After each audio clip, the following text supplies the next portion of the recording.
Assalamu alaikum. This is Zara Shafi and you're watching Commentary Box T20 World Cup Special 2024. And after a rain-hit thriller, South Africa defeated West Indies by 3 wickets and qualifies in the semi. Similarly, England also reached into the semi-finals after defeating USA by 10 wickets. And today, Australia gonna face India in a high-voltage match of Super 8 round stage. And besides that, PCB chairman Mohsin Naqvi action में आ गए हैं और अब उन्होंने भी कह दिया है कि डोमेस्टिक को इज्जत देने का वक्त आ गया है. We'll discuss all these things and lot more in today's show. And to start our discussion, we also do have a panel in our studios. Today, I am joined by cricket analyst के तारुफ के मोहताज नहीं है.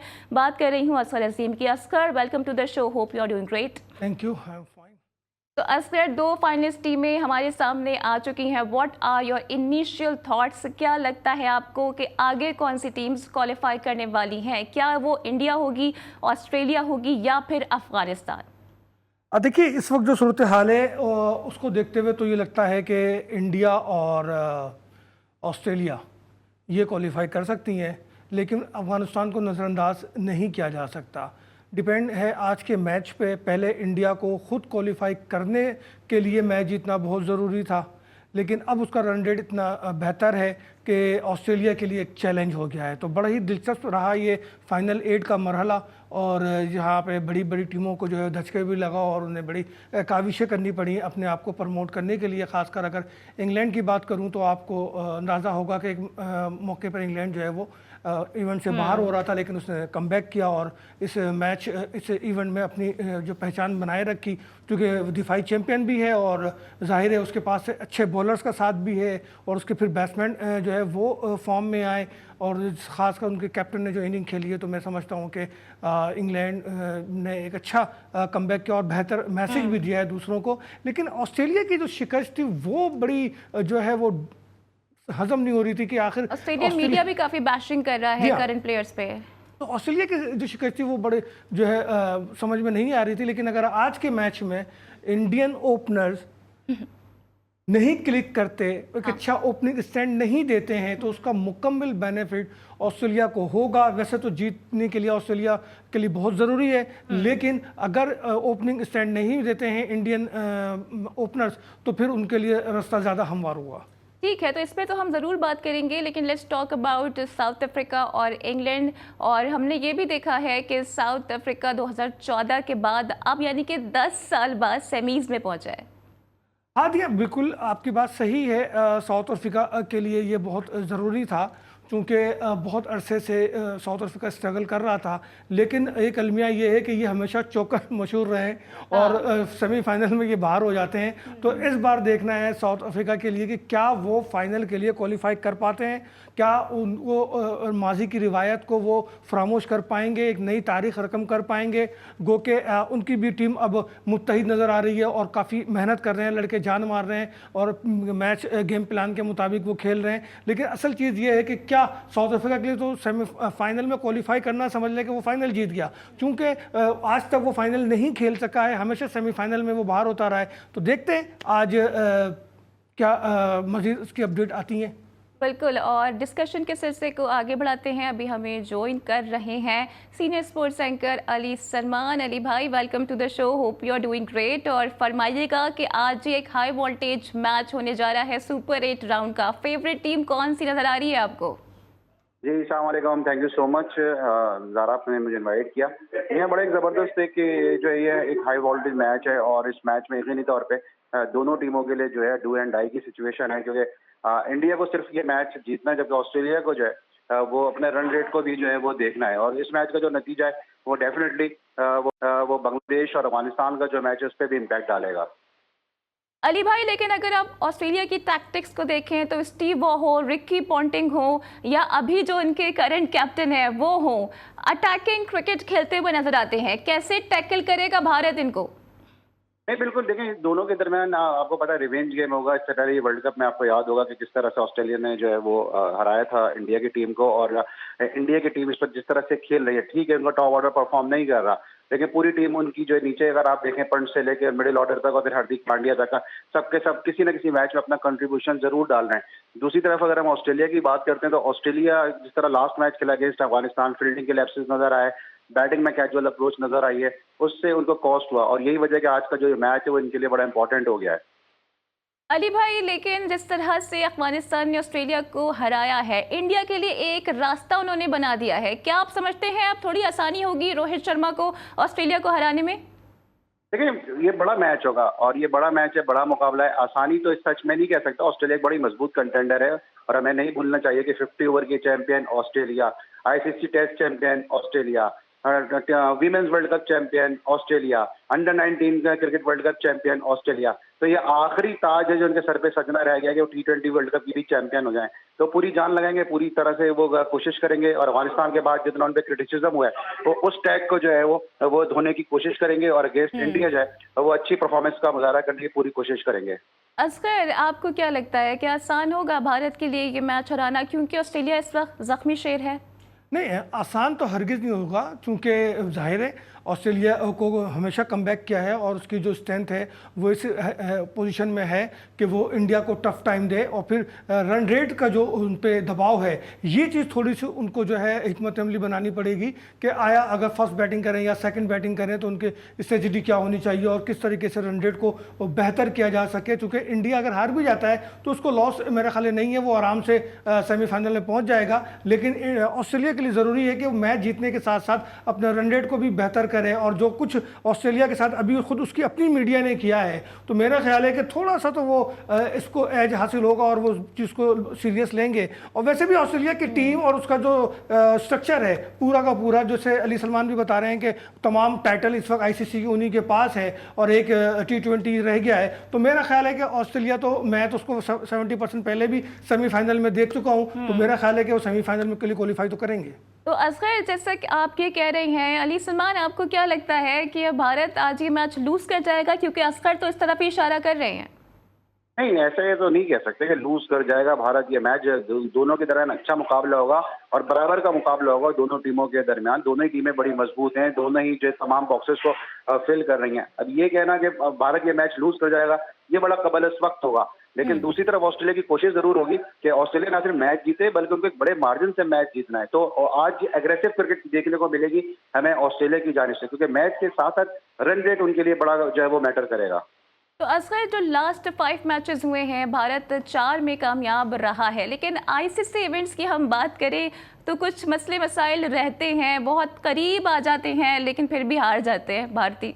देखिए, असाब शिकन matches में ये सूरत हाल तो रहती है और जाहिर है बड़े मैच का बड़ा दबाव, बड़ा प्रेशर होता है। अगर हम अपनी शिकस्त पर अपनी टीम पे तनकीद कर रहे होते हैं तो उन्हें भी अपने नेशन को जवाब देना है, अपनी मीडिया को जवाब देना होता है। तो इससे अच्छा फिर लोग पूरे साल 2 साल इसी चीज़ को फोकस कर रहे होते हैं कि उन्होंने क्या मेहनत की है और उसका रिजल्ट क्या आएगा, और वो रिजल्ट आईसीसी के इवेंट में ही सामने आता है। तो जो बड़े कौमें होती हैं, जो बड़ी टीमें होती हैं, जो सुलझे हुए लोग होते हैं, वो इन चीज़ों को बड़ा पॉजिटिव लेते हैं। वो हमारी तरह नहीं करते कि जो है वो दोस्ती यारी निभा कर और अपनी ही गलतियों से अपनी कब्र खुद खोद लें, ऐसा नहीं है। बल्कि ऑस्ट्रेलिया और इंडिया दोनों ही टीमें जो है स्ट्रक्चर रखती हैं अपना, दोनों का डोमेस्टिक स्ट्रक्चर इतना मजबूत है कि आज पीसीबी ने भी उस पर गौर किया है कि आया इंडिया और ऑस्ट्रेलिया और इंग्लैंड के जो स्ट्रक्चर है डोमेस्टिक का, उस पर उन्होंने गौर किया, उस पर बात की है। तो यकीनी तौर पर जो है मैं समझता हूं कि आखिरी ओवर तक तो मैच जाएगा, लेकिन बस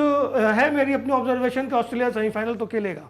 ठीक है अली, आपको क्या लगता है? सोशल मीडिया पे काफ़ी स्पेकुलेशंस हैं इस बात को लेके कि भारत आज ऑस्ट्रेलिया से 2023 का बदला लेने वाला है, और ट्रेविस हेड को काबू करने के लिए आप क्या समझते हैं, बुमराह काफ़ी होंगे? ट्रेविस हेड को काबू करने के लिए इस तरह राशिद ने टैक्टिक्स आजमाई थी कि वो जो है वो फजल हक से बॉलिंग का आगाज करा रहे थे। कल उन्होंने नवीन से बॉलिंग को ओपन करवाया। तो आज आप देखिएगा कि थोड़ा सा मुझे लगता है कि आज शायद स्पिनर पे जाएंगे, क्योंकि जिस तरह वार्नर ने अगेंस्ट स्पिनर चार्ज करने की कोशिश की थी पहले ही ओवर में, तो फास्ट बॉलर पे ऑस्ट्रेलियन बहुत अच्छे हैं। तो मुझे लगता है कि स्पिनर्स के साथ जो है वो इंडिया की टीम जाने की कोशिश करेगी। और लेकिन 2023 के वर्ल्ड कप में जो कि भारत में हुआ था, उसमें ट्रेविस हेड ने सेंचुरी स्कोर की थी और एक बड़ा ही शानदार उन्होंने कैच लिया था रोहित शर्मा का।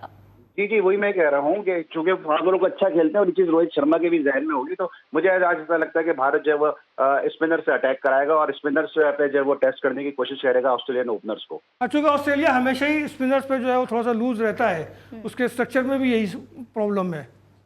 जी हाँ, बिल्कुल, इसलिए मैं कह रहा हूँ क्योंकि कल भी आपने देखा कि राशिद खान ने जो था वो अपनी टैक्टिक्स को चेंज किया था और जो नवीन के साथ बॉलिंग का आगाज कराया था, क्योंकि पूरा होमवर्क जो था उन्होंने फजलुल्लाह फारूक पे किया हुआ था। तो आज मुझे ऐसा लगता है कि रोहित शर्मा हैं और साथ साथ राहुल द्रविड़ जो हैं वो बड़े इंटेलिजेंट कैप्टन है। रोहित शर्मा और राहुल जो हैं वो बड़े जबरदस्त कोच है। तो आज कुछ ना कुछ मुझे इनोवेशन जो है वो नजर आएगी टीम इंडिया की जानिब से। अली भाई, coming back to Pakistan cricket, आज मोहसिन नकवी साहब इन एक्शन नजर आए हैं और उन्होंने डोमेस्टिक क्रिकेट को इज्जत देने की बेसिकली बात की है। वो ये कह रही हैं कि जो प्लेयर्स हैं अब उनकी जो सिलेक्शन होगी वो मेरिट, परफॉर्मेंस और फिटनेस की बुनियाद पर होगी। क्या कहिएगा?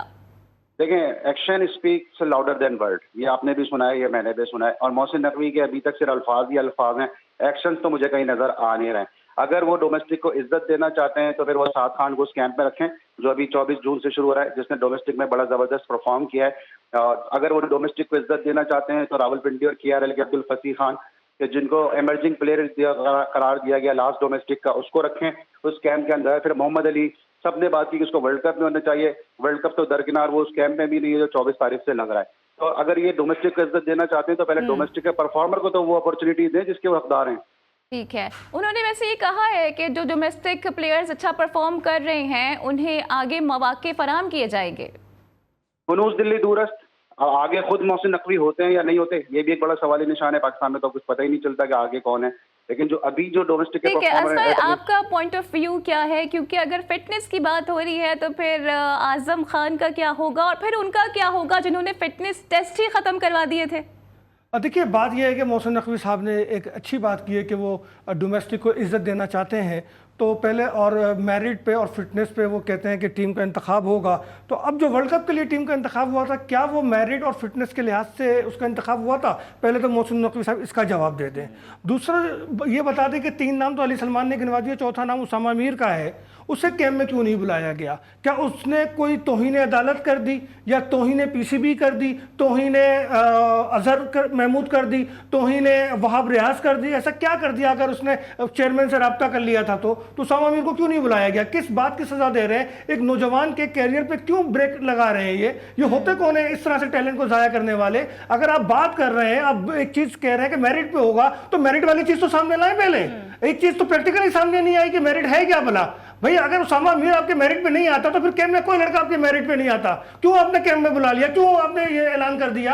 आपका की जिम्मेदारी बनती है अखलाकी भी और मेरिट पे भी कि आप उसामा मीर को कैंप ज्वाइन कराएं। ये कोई तरीका नहीं है कि अगर लड़का अपनी फरियाद लेके आपके पास आ जाए तो आप उसको बजाय फरियाद सुनने के, उसको तसल्ली देने के, अजहर महमूद उसको ये बोले कि मैं तुम्हारा कैरियर खत्म कर दूंगा और अब कैंप लेके तो वो बात सच्ची भी हो जाए और उसामा मीर जो है कैंप में शामिल भी ना हो। तो ये तो बड़ा सवालिया निशान खुद मोहसिन नकवी साहब आपके आज के इजलास में लग गया है। आप क्या बात कर रहे हैं? आप कौन सी मेरिट की बात कर रहे हैं? कि कहाँ की मेरिट है? कैसा मेरिट है ये? ऐसा नहीं चलेगा मोहसिन नकवी साहब। उसामा मीर को बुलाना होगा। जो 3 नाम अली सलमान ले रहे हैं वो डोमेस्टिक के बड़े नाम हैं, उनको इज्जत देनी होगी। और ये जो लोग बगैर डोमेस्टिक खेले आपकी नेशनल टीम में आ जाते हैं, इनको घर भेजना होगा। इनको प्रायोरिटी देनी होगी कि भाई डोमेस्टिक को इज्जत दो तो प्रैक्टिकली दो, क्योंकि आपसे पहले भी चेयरमैन आते हैं, डोमेस्टिक की बात करते हैं, लेकिन फिर होता वही है जो उनके कान भरे जाते हैं, जो उनके एडवाइजर होते हैं वो उनको गलत रस्तों पे ले जाते हैं और फिर सूरत हाल सामने आ जाती है। और फिर वर्ल्ड कप से 2 महीने पहले हम कहते हैं हम तो वर्ल्ड कप की तैयारी कर रहे हैं। तो भाई ये सब चीज़ें नहीं होंगी, उसामा मीर को बुलाना होगा। बिल्कुल, क्वेश्चन मार्क तो बहुत सारे हैं और अब इन सवालों पर आईब्रोज भी रेज होना शुरू हो गई हैं। अली सलमान हमारे साथ मौजूद थे आपके वक्त के लिए। असगर, वैसे हुआ यह है कि कोचिंग से मुतालिक भी उन्होंने बात की है, क्या कहा है इसका जवाब मैं आपसे लूंगी, but right after this break.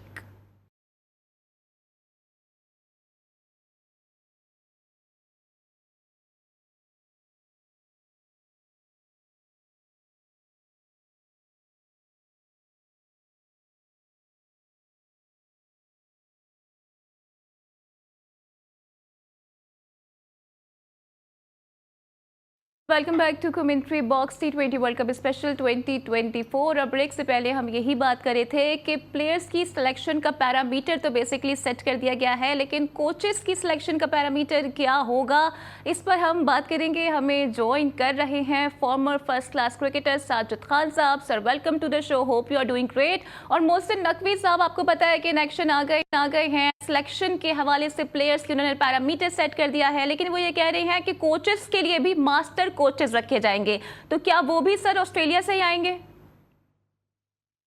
बहुत शुक्रिया आपने प्रोग्राम में शामिल करने का, असगर भाई को बहुत बहुत सलाम। बात ये हो रही है, देखिए बात ये हो रही है, मास्टर कोचिंग अगर क्रिकेट खेल रहे हो तो पाकिस्तान की 75 से 2024 की हिस्ट्री उठा के देखिए, ग्रेटेस्ट प्लेयर कोचिंग से नहीं आए। कितने भी ग्रेटेस्ट हनीफ मोहम्मद, जहीराबाद, जावेद मियां, अगर मैं तारीख दोहराऊं तो वो कोचिंग से नहीं आए। बेसिक कोचिंग जो होती है ना, ग्राउंड में सिखाई जाती है। डिपार्टमेंट की पैदावार जो होती है ना, वो हमारी पाकिस्तान की क्रिकेट जो थी, डिपार्टमेंट बंद हो गए, बेरोजगार हो गए, उसकी वजह से हमारी क्रिकेट में खिलाड़ी नहीं आ रहे। आज भी पाकिस्तान के जितने भी क्रिकेटर हैं वो बेसिक कोचिंग से कोई भी नहीं आए। बेसिक कोचिंग जो होती है, जो सरफराज अपने बेटे को अब्दुल्ला से करा रहे हैं, तो बेसिक जो होती है, बॉल बैट के दरमियान बैटिंग स्टार्ट होता है, हाई बैकलिफ्ट होता है, क्या कितना पाँव घुटना है, इस बेसिक फिट अंदर 12-13 साल तक बच्चे को सिखा सकते हैं। मगर जो पाकिस्तान में टीम आते हैं उनको कोचिंग नहीं की जाती, ट्रेनिंग की जाती है। तो ये पाकिस्तान के सिस्टम के लिए बात कर रहे होंगे मोहसिन नकवी साहब, जो यकीनी तौर पर अंडर 17, अंडर 13 तक कोचिंग हो सकती है। मगर पाकिस्तान टीम में आने की वजह कोचिंग नहीं होती, सिस्टम की हमारी नाअहली है। जो सिस्टम यकीनी तौर पर जो एक पिछले 4 साल से डिपार्टमेंट बंद हो गए, जिसके खिलाड़ी बेरोजगार हो गए। और पाकिस्तान जब भी क्रिकेट में वर्ल्ड रैंकिंग में जीता है, वर्ल्ड कप जीता है, तो डिपार्टमेंट का बड़ा अहम रोल लिया है। तो आपके इस प्रोग्राम के तवज्जो से मैं एक ही बात कहूंगा,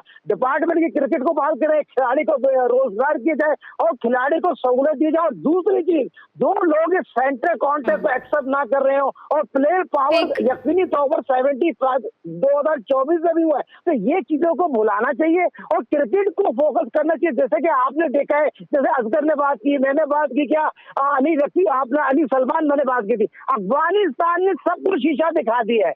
ग्राउंड में क्रिकेट खेली जाती है, जितना भी खेलो ग्राउंड में लड़ मर जाओ। अफगानिस्तान ने आपको एक चीज बता दी है, आपकी बॉलिंग, बैटिंग, फील्डिंग, कप्तानी और फॉर ऑफ लीडिंग। देखिए 4 वर्ल्ड के बेहतरीन कप्तान मैं आपको बताते चलूं, रोहित शर्मा, आप यकीन करो ऑस्ट्रेलिया के कप्तान को देख ले और इंग्लैंड के कप्तान को देख ले और राशिद को देख ले। सही है, जैसे कि इन्होंने जिक्र किया असगर अफगानिस्तान का, तो माइकल वॉन की जानिब से भी कहा गया है कि एशिया की सेकंड बेस्ट टीम अफगानिस्तान है, पाकिस्तान और श्रीलंका से काफ़ी बेहतर है। देखिए इस वक्त जो सूरत हाल है उसके लिहाज से तो माइकल वॉन की बात बिल्कुल सही है। मैंने कल भी कही थी ये बात कि इस दौरे हाजिर में सबसे ज़्यादा तेज़ी से गुरूम होने वाली टीम वो अफगानिस्तान की है, प्रोफेशनली और है अपना फिटनेस के लिहाज से भी और बैटिंग और बॉलिंग के लिहाज से भी। जो उन्होंने अपना एक सर्कल बनाया था उस सर्कल को उन्होंने अचीव किया है। जहाँ तक बात है मास्टर कोच की, देखिए मास्टर कोच से मुराद आई थिंक यही है कि किसी कोच जो हमारे रीजन्स के कोचेज़ हैं उन कोचेज़ के ऊपर किसी सीनियर कोच को लाना, ताकि वो उनको सही से ट्रेनिंग कर सके, उनकी कोई गलतियां हैं तो वो उनको दुरुस्त करा सके। लेकिन जहाँ तक बात है मोहसिन नकवी साहब के डोमेस्टिक के इज़्ज़त देना, तो देखिए डोमेस्टिक को जब तक आप इज़्ज़त नहीं देंगे उस वक्त तक साजिद खान जैसे प्लेयर जो है वो अपना उनका टैलेंट ज़ाया होता रहेगा। साजिद खान जो खुद पाकिस्तान के बहुत अच्छे बैट्समैन थे और आपको बताता चलूँ, आज ये बात बहुत कम लोग जानते हैं कि साजिद खान जो है टेस्ट टीम के लिए सिलेक्ट हो गए थे और उन्होंने रात में पूरी तैयारी भी कर ली थी। लेकिन उस वक्त के चीफ सिलेक्टर ने रातों रात जो है प्लान चेंज किया और साजिद खान की जगह एक ऐसे शख्स को भेज दिया जिसका राइट नहीं बनता था और वो खेलने चला गया। अगर साजिद खान इजाज़त दें तो मैं वो नाम बता दूँ और अगर वो कहेंगे तो फिर मैं उसको रोकूंगा, क्योंकि साजिद खान ने आज तक ये बात कभी अपने मुंह से नहीं कही। जी साजिद भाई, तो फिर सच तो सामने आना चाहिए ना, क्या कहिएगा? नहीं छोड़ रहे हैं, असगर भाई का बहुत बड़ा पान है। यकीनी तौर पर ये जख्मों पे नमक डालने वाली बात है। अब पास हो गया, माजी हो गया, यकीन माने पाकिस्तान में क्रिकेट का मेरिट का खुला एक आप ही का टैलेंट जाया नहीं हुआ, बल्कि आपके साथ साथ यहाँ दर्जनों लोग हैं जिनको इसी तरीके से जो है वो साइड किया गया है। एक बहुत बड़े नाम चलने, अगर मैं गिनाना शुरू करूँ तो बहुत लंबी फहरिस्त है इसकी। लेकिन अगर डोमेस्टिक को इज्जत देना है तो माजी की इन तमाम मिसालों से सीखना होगा, तभी आप डोमेस्टिक को इज्जत दे सकेंगे। ऐसा नहीं हो सकता कि आप जो है अपने मनमानी करते रहे और असल बात जो है वो आप भूल जाएं और यूं नाइंसाफियों का सिलसिला जारी रहे। देखिए एक आंख है, हम उस आंख को मानते हैं कि कभी एक आंख ही प्लेयर ऐसा होता है जो डोमेस्टिक में ना हो और उसको पिक कर लिया जाए। अब हारून रऊफ जैसा नहीं होता जो डोमेस्टिक ना खेले और डोमेस्टिक ना खेलने के दावे भी करे और सिर्फ मीडिया कैंपेन पे वो टीम में जगह बना ले या किसी फ्रेंचाइज के कैंपेन की वजह से वो टीम में जगह बना ले और हर मैच मैच में जो ना वो बड़े मैच में हमें धोखा देता रहे। तो डोमेस्टिक को अगर इज्जत देंगे तो हमें इस सिचुएशन से हमें सामना नहीं करना पड़ेगा। हम रियल और हकीकी क्रिकेट खेलेंगे जो कि पाकिस्तान टीम की इस वक्त ज़रूरत है, क्योंकि हमें अब उस चीज़ों से निकलना है कि यार ये उसका दोस्त है, वो उसका भाई है, वो उसका कज़न है, वो उसका मामू है। मैं एक बयान पढ़ रहा था इंजमाम उल हक का भी कि जनाब हमें मेरिट पे टीम बनानी चाहिए। इंजमाम भाई से कोई पूछे ना कि इमाम उल हक को मेरिट पे बनाया था, उस वक्त 18वें नंबर पे थे वो जब उनको बनाया टीम में लाए थे। तो भाई बात यह है कि गलतियां मैं करता हूं और जब मुझे साइड हो जाता हूं, मैं बोर्ड में नहीं होता हूं, तो मैं उसी बोर्ड पे ऐसे नस्तर चलाता हूं कि मुझसे ज्यादा आबिद और जाहिद ईमानदार कोई है ही नहीं, एक मैं ही हूं जो तकवे पे चल रहा हूं। तो हमारे साबिक टेस्ट क्रिकेटर्स को खुद अपना एहतसाब करना होगा और इन मामला से दूर होना पड़ेगा। जो सिलेक्शन है टीम की उसको ओपन मेरिट पे करना होगा। अगर ओपन मेरिट पे नहीं करेंगे तो बहुत बड़ा जुल्म होगा। जैसे साजिद अभी उसामा मीर को कैंप में नहीं बुलाया, आप बताएं मुझे उसामा मीर का क्या कसूर है? उस्मान मीर का कसूर यही है, उसने चीफ सेलेक्टर को फोन किया, चीफ सेलेक्टर को एक कोच ने यकीनी तौर पर पीसीबी के चेयरमैन मोहसिन नकवी साहब को उसने ट्वीट कर दिया। यकीनी तौर पर देखो हमारी बात यकीनी तौर पर पाकिस्तान क्रिकेट बोर्ड पे वादे तौर पर सुनी जाती है, समझी जाती है। मैं क्रिकेट के लिए वर्ल्ड क्लास प्लेयर भी है। पाकिस्तान क्रिकेट बोर्ड में जो लोग जॉब कर रहे हैं, हमने उनको कोचिंग के बाद सिंपल सी है तबसु से बात ये पहुंचानी है, हमें सिस्टम को चेंज करना है। एक्स क्रिकेटर हो, एक्स कैप्टन हो, उन सबको फ्रंट पे आना पड़ेगा, पाकिस्तान के लिए सोचना पड़ेगा। और पाकिस्तान के लिए ये नहीं सोचेंगे जितने भी क्रिकेटर है एक्स कैप्टन लोग सारे कसूरवार है। जैसे हॉकी को यकीनी तौर पर ओलंपिया ने तबाह किया है, ओलंपिया ने तबाह किया है, तो मैं ये समझता हूँ उससे कोई दाव नहीं है। पाकिस्तान के साबिक क्रिकेट बोर्ड के चेयरमैन हो, साबिक टेस्ट क्रिकेटर हो, साबिक कप्तान हो, ये सारे कसूरवार है। टीवी में बैठ के सारी तो बातें साजिद खान साहब इन साजिशों आइए। को, इस मोनोपोली को हम कैसे खत्म कर सकते हैं पाकिस्तान क्रिकेट से? कोई रॉकेट साइंस नहीं है। मोहसिन नकवी साहब पाकिस्तान क्रिकेट बोर्ड के पीसीबी के चेयरमैन है, वजीर दाखिला, सारे कप्तानों को बुलाना चाहिए और उसका सूरत हाल सोचना चाहिए। और दूसरी चीज कप्तानों साजिद खान साहब यहाँ पर एक ब्रेकिंग न्यूज आ गई है, तो मुझे क्विकली ब्रेक पे जाना होगा। ब्रेक के बाद डिस्कशन के सिलसिले को आगे और बहुत सारे दीगर मामला भी आपके सामने रखेंगे, but right after this break.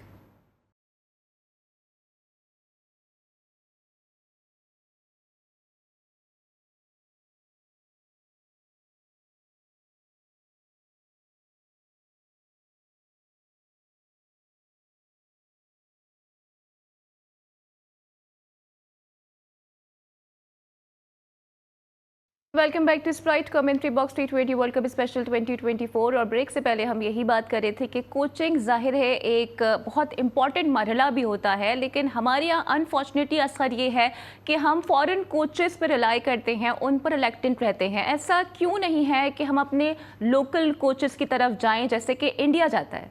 देखिए, हम एतमाद नहीं करते अपने कोचेस पे, और हमारे पास 4-5 ऐसे कोचेस हैं जिनको अगर हम प्रमोट करें और सीनियर टीम के साथ लगाएं तो हमें बेहतर नताइज मिल सकते हैं, क्योंकि उन्होंने डोमेस्टिक में बहुत काम किया है और बड़े पॉजिटिव नताइज दिए हैं, जिसमें नंबर 1 पे मसरूर है।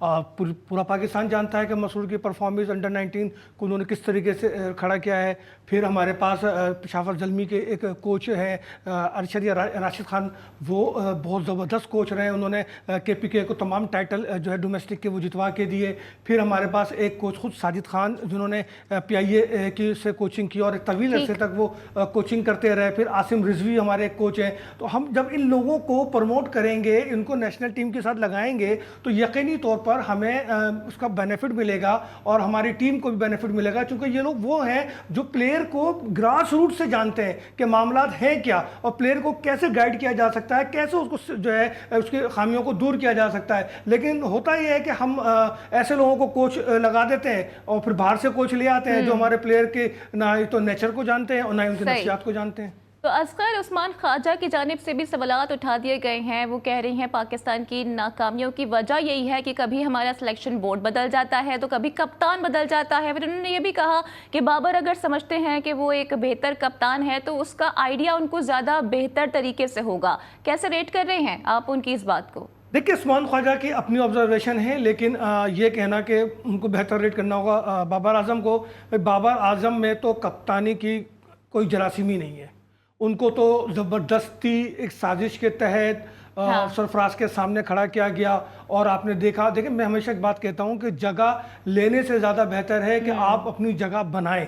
अगर बाबर अपनी जगह बनाता तो आज कामयाब कप्तान होता, लेकिन उसने लेकिन जगह असलम वो लेने भी की तो बाहर कोशिश। बैठ के फिर हमारे सिस्टम को जज कर रहे हैं, रेट कर रहे हैं, ये भी तो ठीक नहीं है ना। नहीं देखिए, ये तो हर एक का हक है कि वो हमारे सिस्टम का, पूरी दुनिया के सिस्टम को वो जज करें और उस पर अपनी राय दें, ये उनका हक है, उसको मैं चैलेंज नहीं कर सकता। लेकिन मैं हमेशा बात कर रहा हूं कि भाई अपनी जगह बनाने में और जगह लेने में ज़मीन आसमान का फ़र्क है। जगह बनाता वही है जिसमें वो चीज़ टैलेंटेड मौजूद है, जो कुदरती वो चीज़ मौजूद है, और जगह लेता वो है यानी कि किसी को साजिश से माइनस करके, जो जिसके अंदर सलाहियत नहीं होती, जो के अंदर से चोर होता है, तो वो लोग इस तरह की हरकतें करते हैं। तो बाबर को तो अगर चाहे कैप्टनसी माइकल लेनी वॉन है हो या तो उस्मान बाबर ख्वाजा हो, इन्होंने पाकिस्तान टीम की पोल तो खोल के रख दी है और भारत का भी अब कड़ा इम्तिहान है, क्योंकि सामना करना है ऑस्ट्रेलिया को और यही मैच बताएगा कि भारत की इस वर्ल्ड कप में आगे जर्नी क्या है। इसके साथ ही मुझे दीजिए इजाजत, कल होती है आपसे फिर मुलाकात। मेरे साथ मौजूद थे असगर अजीम, आपका भी बहुत शुक्रिया। कल आपसे फिर मिलते हैं, same time same place. Till then take care, अल्लाह हाफिज।